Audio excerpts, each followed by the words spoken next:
Hey good people, what's up? It's your man here, Tashaka Armstrong, and I've got the new hotness from Beats in the house. This is the Beats Studio Pro. It's new, and there's a lot to talk about. It's been a minute since the Beats Studio came out, so what has Beats learned in that time and applied to the latest circumaural, that means around your ears, studio joint?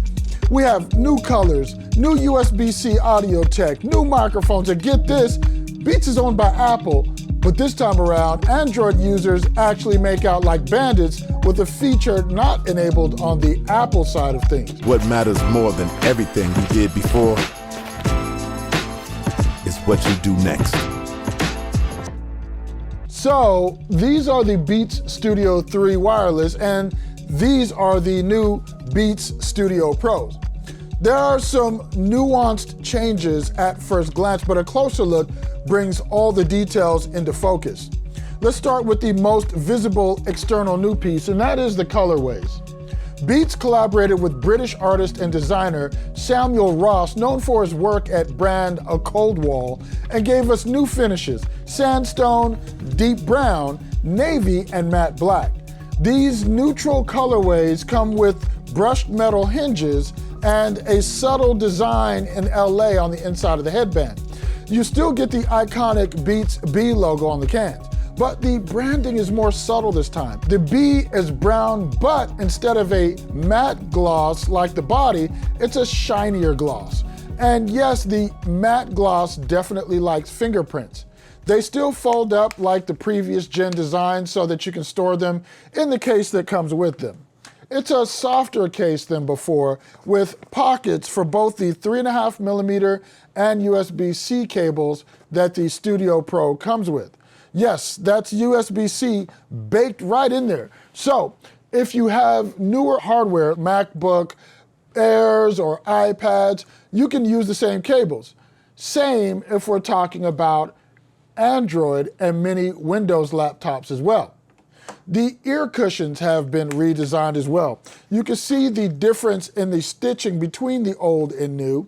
And when you squeeze them, the engineered leather wrapped memory foam is soft, but a bit more firm to the initial touch. Remember, it's memory foam and it softens or contours as it responds to heat. Let's talk features and sound quality now. I mean, that's what you came here for, right? How they sound. Beats implemented a fully custom 40mm active driver into the Studio Pro with all kinds of tech built into that and its design, along with a built-in inertial measurement unit, which gives you the dynamic head tracking on Apple platforms. Yes, personalized spatial audio is supported on iOS, and spatial audio is supported on other platforms like Android.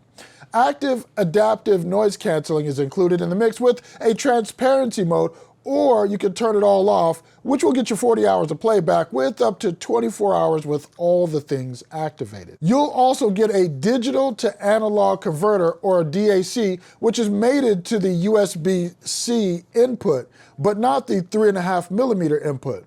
I don't think you're missing out on that one though. I'll explain in a moment. Okay, yes, sound testing.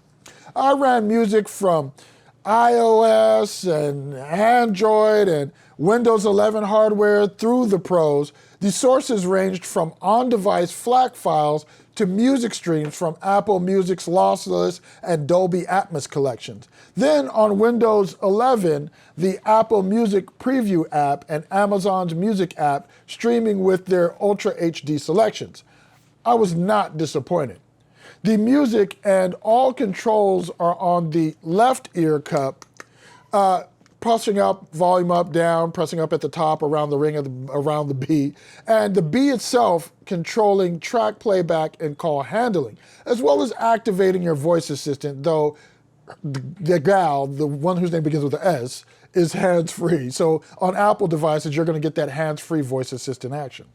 The first track I streamed from my iPhone 14 Pro Max and Apple Music was actually one of my hardcore gym motivation tracks off the Spider-Man Into the Spider-Verse original soundtrack, Start a Riot by Duckworth and Shaboozey. I listened to this a lot, so I know it like the back of my hand, but this time, unbeknownst to me, it loaded up a Dolby Atmos version of the track, and it was transcendent. Seriously, I was listening thinking, what the hell?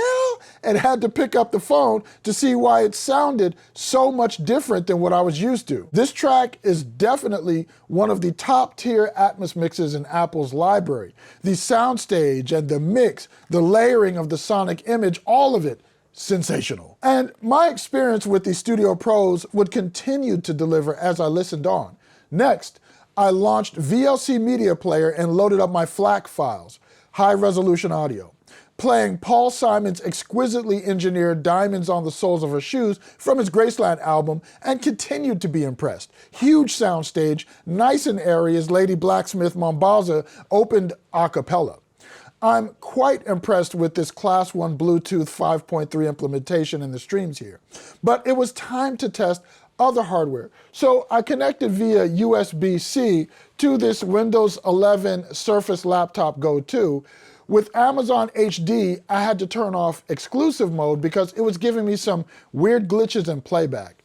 Skrillex Fire Away had beautiful bass reproduction without being muddy. Listening to it in Ultra HD through both the 3.5mm audio port and via USB-C, which, by the way, the USB-C in the Beats Studio Pro supports high-resolution audio, that DAC that's built in. Paul Simon's Diamonds on the Soles of Her Shoes felt like it had more headroom via the 3.5mm port. The soundstage just felt larger as Lady Smith Black Mambaza sings a cappella during the song's intro. That port, by the way, also supports ANC and transparency modes at 3.5mm port by double pressing the power button.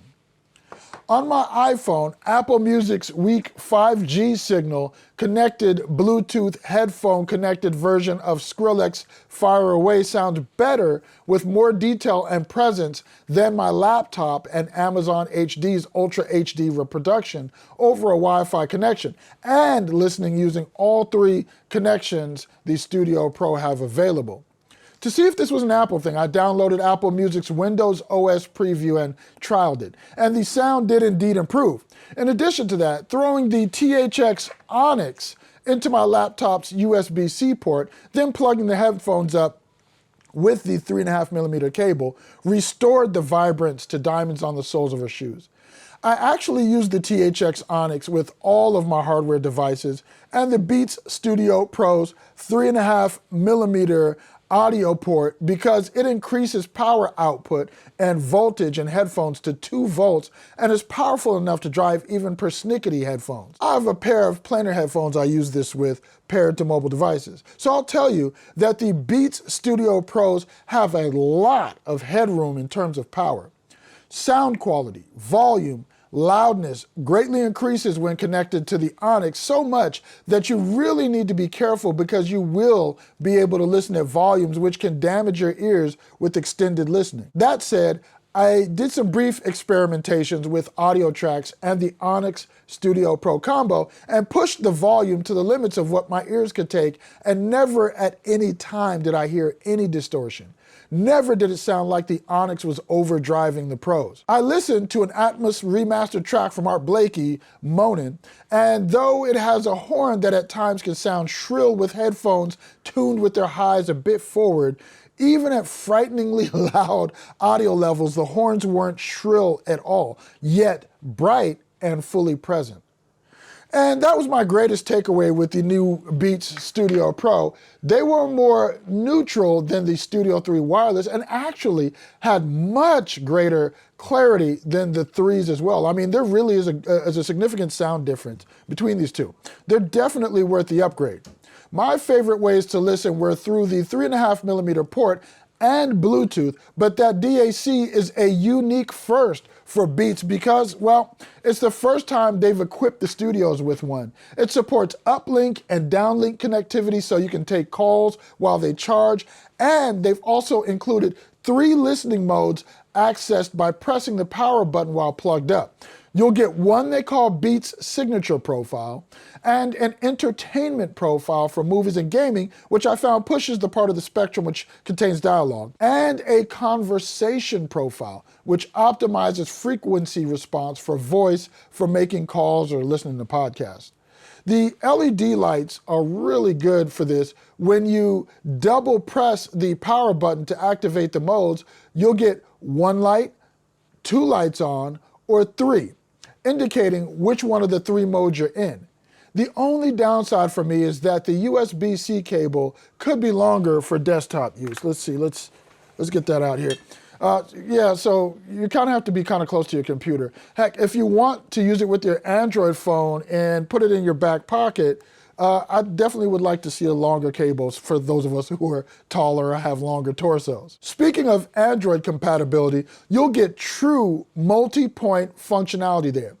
I tested it with Google's Pixel 7a and my Microsoft Surface Laptop Go 2, and it was seamless with taking calls and listening to music.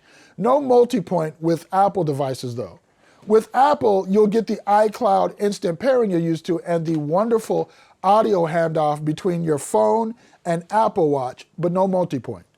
Other than that, when you install the Beats app on Android, you'll actually get pretty solid parity of features between Android and iOS. All of this accomplished with Beats' proprietary platform Gen 2 chip. No Apple W2 or W3, though Beats engineers worked very closely with Apple's team to implement the same spatial audio you've come to expect from an Apple proprietary chip inside.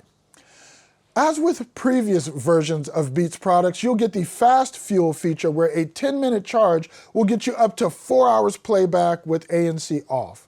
It takes around 2 hours to fully recharge the Beats Studio Pro. Let's briefly talk active noise canceling with the Beats Studio Pro. You're going to appreciate this. It is solid. I tested it out using 70 decibels of airplane cabin noise with the sound bar in my home theater, and it really did a solid job of canceling that out. Again, coming through the sound bar with this really solid subwoofer, pumping that low-end bass, that sub bass. So you're definitely going to be good to go with these on a plane. Like I said, it quieted everything down to a very low whisper. So bringing it home. For sound quality and features alone, would I recommend 2023's Beats Studio Pro? Absolutely. But I know I'm gonna get some pushback for that.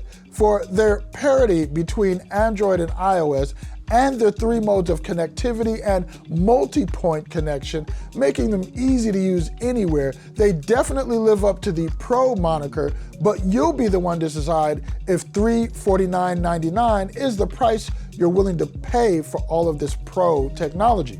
Rightfully so, that's always a hot debate here on Beyonce's Internets. And Audition sound is so subjective, it's easy or hard to say you can buy something at a smaller price point, which sounds equivalent. Though I did test this against my planar headphones. I'll do that from time to time because, you know, sometimes I may forget exactly all the nuance in the audio, how things sound. And when I listened to these versus again, planar magnetic, the sound qualities were so similar. I mean, they had a different timbre, they had a different warmth. The planar magnetics are much more neutral, and I'd call those equivalent to like a risotto at a fine restaurant, whereas Beats Studio Pros are more like a good jambalaya. So you got one risotto rice dish, it's flavorful, it's good, and then you got that spicy, super flavorful, New Orleans style jambalaya. I'm partial to the jambalaya myself, I like a little spicy, but neutral, that risotto, that's really nice too, especially if you get it from like a 4 or 5 star restaurant, Michelin, Beard restaurant, John Beard award winning, something like that. You're gonna get some good risotto. But again, I'm more of a gumbo, jambalaya. I'm more of this type of stuff. Curry. I do have some West Indian, Bajan, thank you. Shout out to all my people from Barbados. So I do like some spicy stuff. So Beats really is my sound, my type. But again, if we're just objectively looking at sound quality, stacking these up even against a planar magnetic, and now these weren't $1,500 magnetic planar, they weren't $1,500 planar phones, excuse me, but they are a solid quality pair of planers. And again, I was still impressed even testing it side by side with those. And that's it for the Beats Studio Pros. They're definitely a solid pair of circumaural headphones. I can definitely recommend these. We'll see how the durability goes over time with the ear cushions. They are not user serviceable, but there are third-party companies that you can take them to actually get them swapped out if you ever have any issues with them cracking or anything like that. So I'm Tashaka Armstrong. If you have any questions about the Beats Studio Pros that I didn't answer, go ahead and leave those in the comments below. I'll get to them. Love chatting with you. Catch you on the next video.